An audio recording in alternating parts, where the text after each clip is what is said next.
President Donald Trump has ordered the United States to withdraw from 66 international organizations, including several UN agencies and the International Solar Alliance led by India and France. Calling these bodies redundant and contrary to US interests, Trump directed immediate action through a formal memorandum to all federal agencies. India's assessment is that the immediate fallout will be reduced funding with weakened leadership across these institutions, from the World Health Organization to UNESCO. The resulting vacuum is expected to create space for China, which has the resources and institutional capacity to expand its influence within global governance structure. Why the US is pulling out of international organizations? Trump's core argument: cost without control. Since beginning his second term, Donald Trump has argued that the United States contributes disproportionately to global organizations while having limited influence over their agenda. He described this as globalist and misaligned with US interests. Allegation of the pro-China bias. Trump has repeatedly accused international bodies of favoring China despite Washington being the largest or among the largest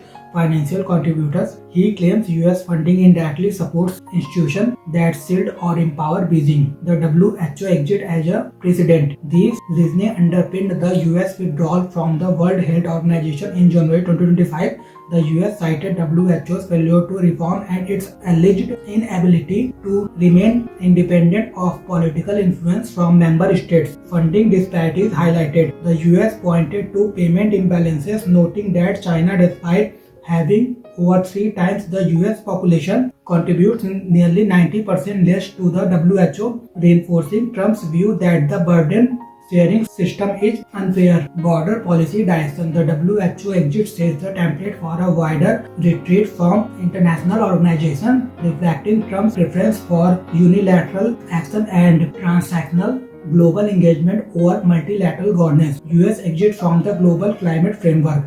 President Donald Trump's memo lists the UN Framework Convention on Climate Change among bodies the US will exit. The UN Framework Convention on Climate Change underpins global climate cooperation and led to later accords such as the Paris Agreement. The US would be the first country to leave the UNFCCC, forfeiting influence over negotiations that shape major economic policy and opportunities. The move follows a broader retreat. Last year, the United States skipped the UN's annual climate summit for the first time in nearly 30 years, signaling reduced engagement in multilateral climate action. Withdrawal from UN Women and UNFPA. The US will also exit UN Women and the UN Population Fund, which supports family planning and maternal and child health in over 150 countries. US funding for UNFPA was cut last year. Funding cuts and UN impact. Exiting these bodies entails further funding reductions. President Trump has already curtailed most voluntary US contributions,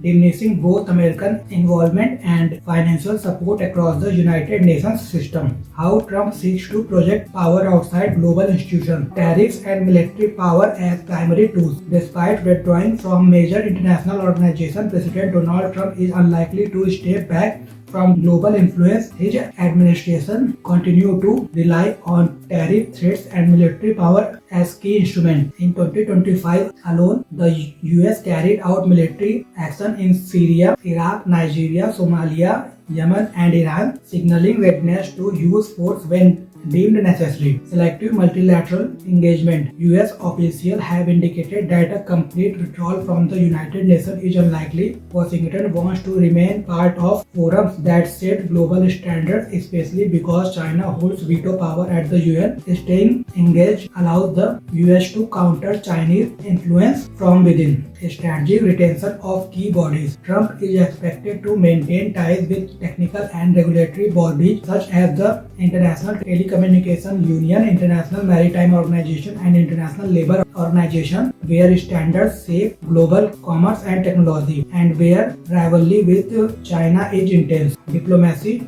backed by force. Diplomacy is preferred, but military action remains an option, citing Venezuela's Nicolas Maduro as an example where diplomacy failed. NATO and strategic posturing. Trump's push to acquire Greenland has raised concerns within NATO, but he has insisted the US will remain committed to the alliance. His broader message underscores a belief that US power, economic and military remains the ultimate guarantor of influence even as institutional engagement narrows.